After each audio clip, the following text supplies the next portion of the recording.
Привет, друзья! Привет, подписчики и гости моего канала.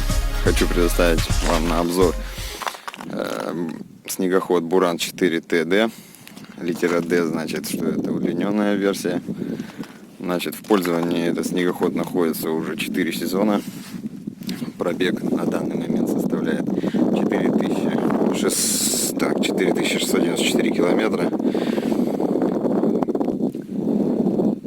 Собственно, чем примечательна эта машина?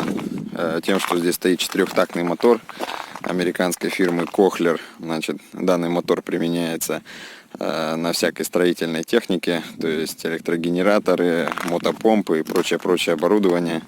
Причем работает оно в достаточно тяжелых условиях. Мотор надежнейший.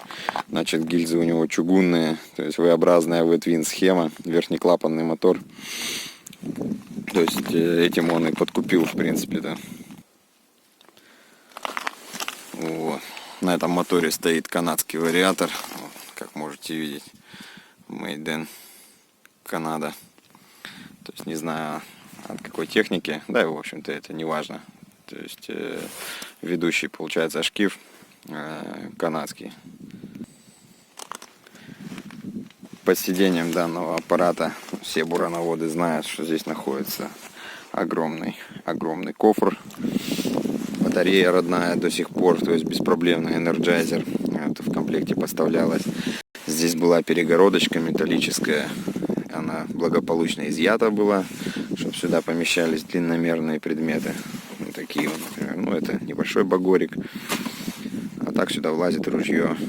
Двуствольное ружье, сложенное в чехле запросто. Здесь проведен датчик у нас. Датчик температуры внешнего воздуха.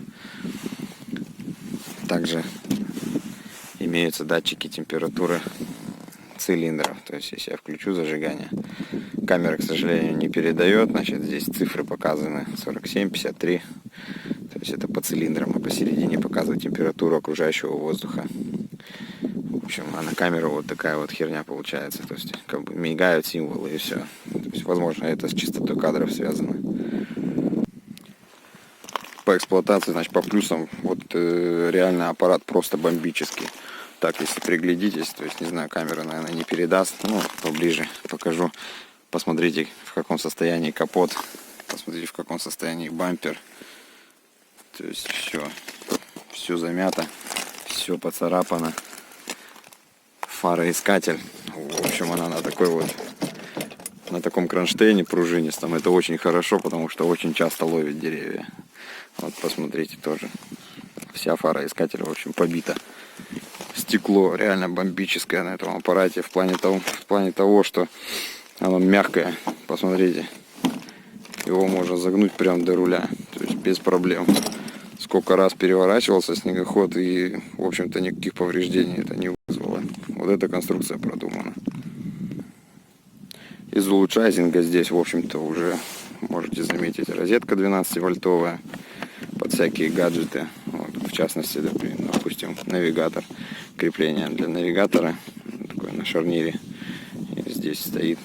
Тряпок тут накидано неспроста, не подумайте. Здесь воздуховоды. Вывод теплого воздуха от мотора. И, в общем-то, когда ставишь жерлицы, руки сырые, в общем, вытираем этой ветошью руки. И эта ветошь, в общем, здесь всегда сухая. Также можно рукавицы подсушить. То есть, такая это утилитарное предназначение этой ниши. Еще из плюсов, можно сказать, этого агрегата. В общем, топливная экономичность. Вот что, а топлива кушает этот аппарат реально мало. То есть сейчас, в апреле, по уже упавшим путикам, по рыхлому сырому снегу, втроем, сани вот такие 1,90 м длиной. То есть по ширине они как раз в бурановскую колею стоят. То есть и вот в таком режиме, если прям биться, то уходит где-то 20-22 литра на сотню.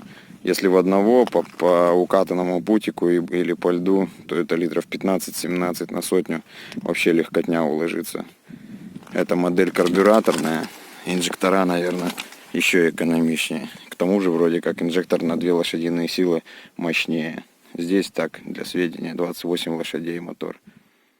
Друзья, немножко сменил я локацию. Надо было уже, в общем-то, уезжать с водоема, чтобы успеть на избу. Вот, продолжу здесь я обзор. Так, ну, в общем-то, из плюсов еще что можно сказать. Ну, в общем, кто ездит на Буране, знает, что эта машина очень проходимая. Благодаря, в общем, широченной гусеничной ленте, ну, точнее, здесь две ленты. То есть, кто бы что ни говорил, в общем-то, давление удельное на снег у этой машины намного меньше, чем у одногусеничной техники. Пусть даже с 60-м, там, лента с 50-й, то есть без разницы. Я вижу все на практике вот в такое время, когда, в общем-то, уже путик падает, когда, в общем, уже плюс 5, плюс 6 градусов на улице. Все это видно, как едет машина. Также большой плюс данной машины, данного снегохода, это, в общем, двухскоростная коробка передач. Кто знает, на обычном Буране там, в общем-то, одна скорость, то есть и реверс включил и едешь. Здесь также, вот, смотрите, есть понижайка. Значит, на первых машинах там была такая херня, что ее вышибало. В общем, это немножко более поздний выпуск. И здесь, в общем-то, с завода этот момент исправили. Ну что, друзья, давайте откроем капот, покажу, что там под капотном пространстве, что улучшили, что изменили. Наверное, думаю, будет интересно посмотреть, что там стало, в общем, за 4 сезона. Ну вот, друзья, снял я капот. Посмотрите общую компоновку подкапотного пространства, то есть моторный отсек. Значит, здесь получается вариатор, который ведомый шкив, стоит. Также канадский, вот можете обратить внимание, да. То есть на первых моделях была проблема с стопорной пластиной, вроде как ее не было, или она была в другой конструкции. В общем, такие проблемы были, что у людей отворачивался этот болт, и, в общем, ломался вариатор из-за этого. Дополнительно здесь из таких фирчик, которые уже сами делали, я уже говорил, провели датчик температуры, то есть цилиндров под свечку. Вот провода видно, здесь проводка идет. Вот такой вот защитный экран соорудили, то есть, ну, импровизированная фигня, но, в общем-то, спасает. Когда не было, вот эта труба выхлопная разогревалась просто до малинового цвета и плавился даже вот капот. То есть настолько сильно этот нагрев происходил. Ну и, в общем-то, таким макаром вот вышли из ситуации. Так, ну что, из-за таких моментов сошку рулевую выгибали. То есть при движении задним ходом как-то зацепились за какой-то пень. В общем, так швырнуло руля, что погнуло вот эту вот деталюшку.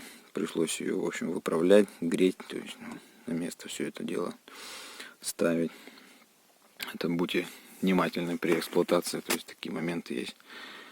Также так, еще небольшой этот моментик, это то, что если снегоход долго стоит где-нибудь в гараже там или еще где-нибудь, у него почему-то уходит топливо из поплавковой камеры карбюратора. И, в общем-то, потом проблематично завести, пока принудительно не качнешь ему горючее. Поэтому здесь стоит такая вот игрушка, как на обыкновенном двухтактном Буране. И это, в принципе, решает эту проблему. Но, опять же, если он у вас там простоит сутки там, или ночку, то есть ничего такого не наблюдается. Это на летней стоянке, когда он стоит в гараже, грубо говоря, там месяц-два, то с этим вы можете столкнуться. Воздухофильтр здесь стоит просто какой-то, я не знаю, очень-очень для загрязненных условий работы. Ну, как я и говорил, двигатель, в принципе, для строительного оборудования, для шахтного оборудования, для всяких мотопомп, для генераторов. В общем-то, там фильтрующий элемент внутри стоит, огроменный бумажный такой, гофрированный. В принципе, он на снегоходе такой не нужен. То есть, поэтому он был выкинут, вместо него надет обычный чулок, так как в условиях зимы пыльности особой нету. А вот бумаге свойственно осыревать и, в общем-то, придушивать мотор, особенно во время холодного пуска утром, то есть пока мотор не нагреется, ощущалось, то есть ощущались эти моменты, в общем-то, не очень приятно, то есть такое ощущение, как будто не достает ему тяги, богатит смесь, то есть дымит черным дымом, как будто заслонка воздушная у него перекрыта. Вот, кстати, она, в принципе, вот здесь, вот этот рычажок отвечает за перекрытие воздушной заслонки. Этот рычажок вообще не задействован, в принципе, это добавлять обороты, то есть когда мотор стоит стационарно на каком-то агрегате. Также здесь и выведен замок зажигания, который, в принципе, показывает, смотрите, то есть отвечает за работу двигателя, то есть непосредственно вот в этом положении. И еще есть третье положение на старт, но цепь стартера через него не запитана. Через него запитана цепь реле топливной отсечки. Получается, это соленоид, который на карбюраторе стоит и, в общем-то, это перекрывает подачу горючего. И если вы его забудете выключить на стоянке на длительной, и об этом сказано в инструкции, то у вас сядет аккумулятор. В общем-то, это в первый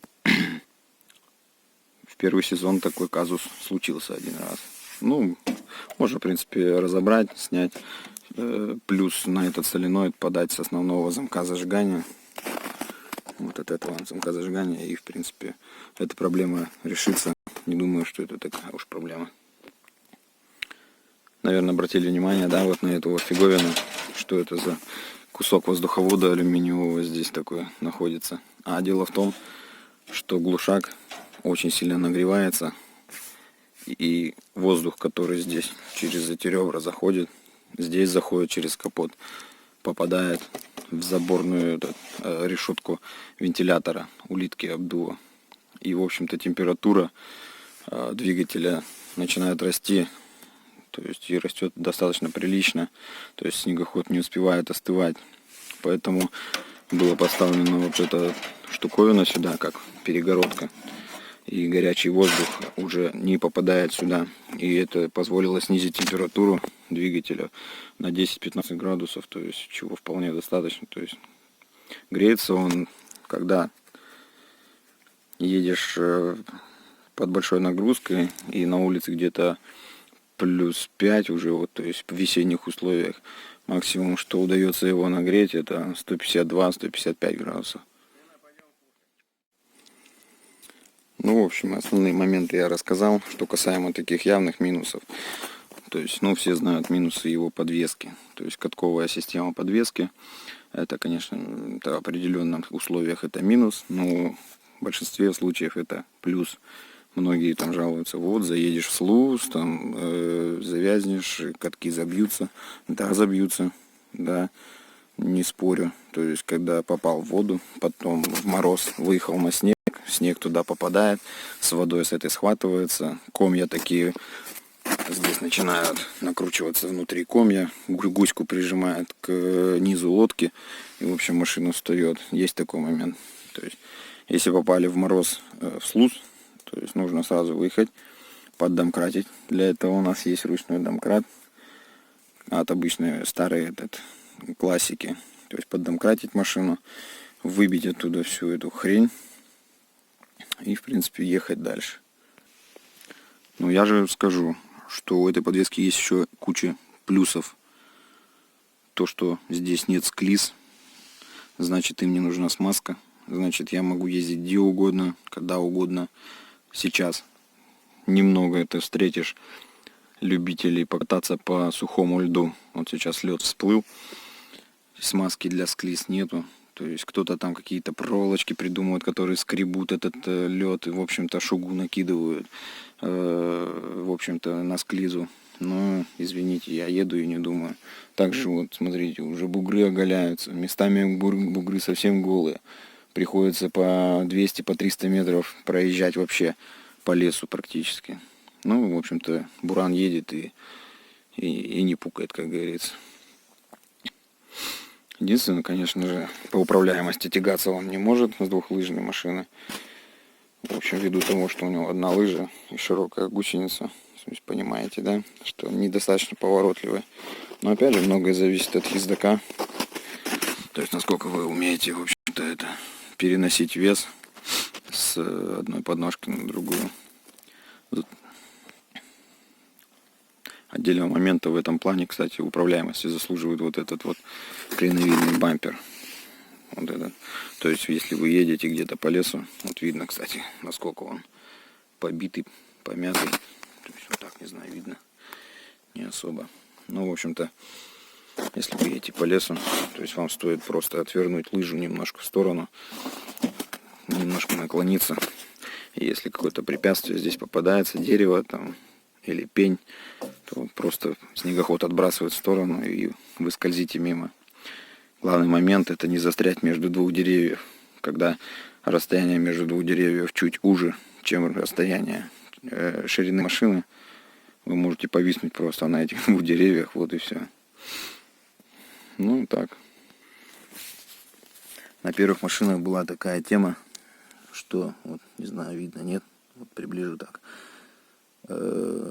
Был открыт картер коробки передач, а он там не как на старом буране, не стальной, а алюминиевый. И, в общем, получая удар об камень или об пень, в общем, у многих рассыпался этот картер. В общем, на более поздних агрегатах, вот в том числе и на этом, стоит уже вот здесь, получается, швеллер, который защищает уже КПП. То есть, в общем-то, в этом плюс, конечно, более поздних машин.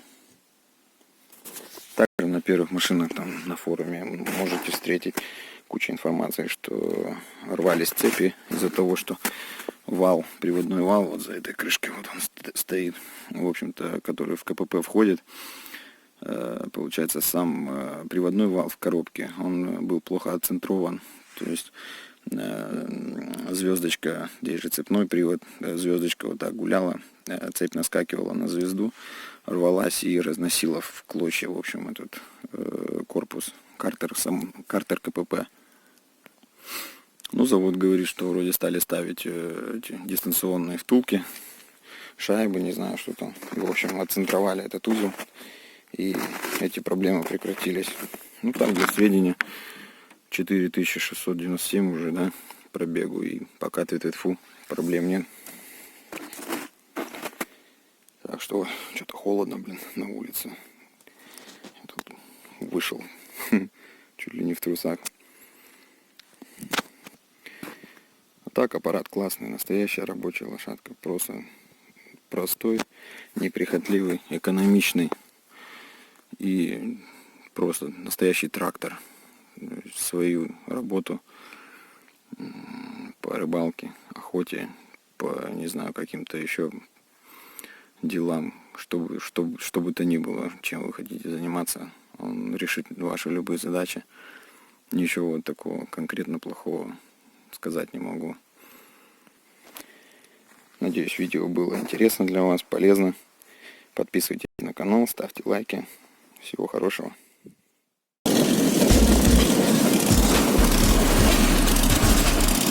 Right.